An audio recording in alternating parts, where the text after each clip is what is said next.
नमस्कार, मैं हूं देबांजलि मोइत्रा। 25 साल पुरानी दुश्मनी को भुलाकर लखनऊ के ताज होटल में जब बीएसपी सुप्रीमो मायावती और समाजवादी पार्टी के अध्यक्ष अखिलेश यादव ने कदम रखा तो राजनीतिक गलियारों में हलचल तेज हो गई। 2019 के चुनाव से पहले यूपी में हुए इस गठबंधन पर सबकी नजरें बनी हुई थी। राजनीतिक जानकारों का कहना है कि इस गठबंधन से यूपी में बीजेपी को खासा नुकसान झेलना पड़ सकता है।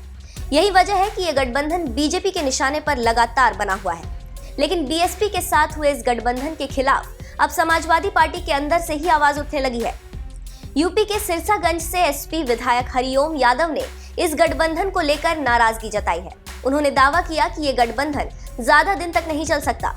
उन्होंने कहा कि इस गठबंधन में तभी तक सब कुछ ठीक चलता रहेगा जब तक अखिलेश यादव मायावती के सामने घुटने टेकते रहेंगे।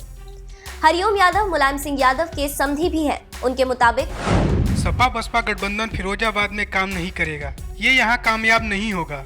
ये गठबंधन तब तक चल रहा है जब तक हमारे राष्ट्रीय अध्यक्ष अखिलेश यादव बहन जी की हाँ में हाँ मिलाते रहेंगे और घुटने टेकते रहेंगे। इससे पहले पीएम मोदी ने भी इस गठबंधन पर निशाना साधा था। उन्होंने कहा था कि एक अकेले इंसान को घेरने के लिए सभी पार्टियां अपनी विचारधारा को भूलकर एकजुट हो रही है।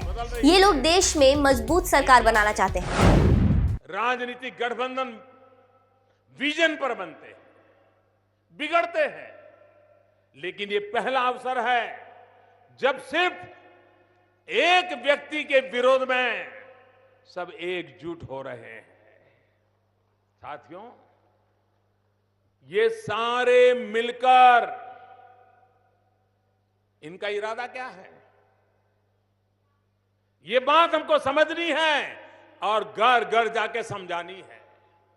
ये सारे मिलकर अब देश में एक मजबूर सरकार बनाने में जुट गए हैं।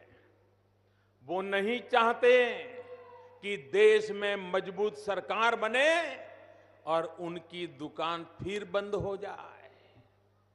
वो मजबूर सरकार चाहते हैं ताकि भ्रष्टाचार कर सके। इस देश का नागरिक मजबूत सरकार चाहता है ताकि व्यवस्था में भ्रष्टाचार को खत्म कर सके।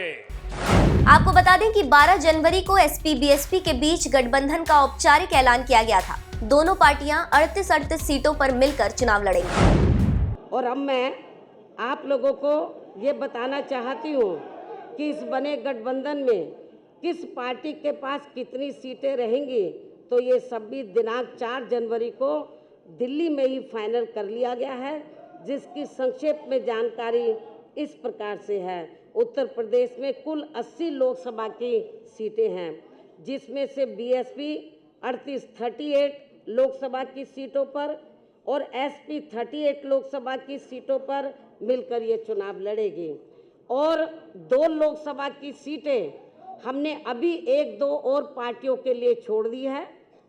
इनके अलावा 2 और शेष बची सीटें अर्थात अमेठी व रायबरेली, ये दोनों लोकसभा की सीटें हमने कांग्रेस पार्टी के साथ बिना कोई गठबंधन किए हुए ही इस पार्टी के लिए छोड़ दिए हैं। हालांकि हरिओम यादव को जो डर सता रहा है उसका ट्रेलर दोनों नेताओं के साझा वार्ता में भी देखने को मिला था, जहां मायावती इस पूरी पीसी के दौरान बिग बॉस की भूमिका में दिखाई दे रही थी, तो वहीं दूसरी तरफ अखिलेश यादव का ज्यादा समय उनको धन्यवाद देने में ही निकल गया।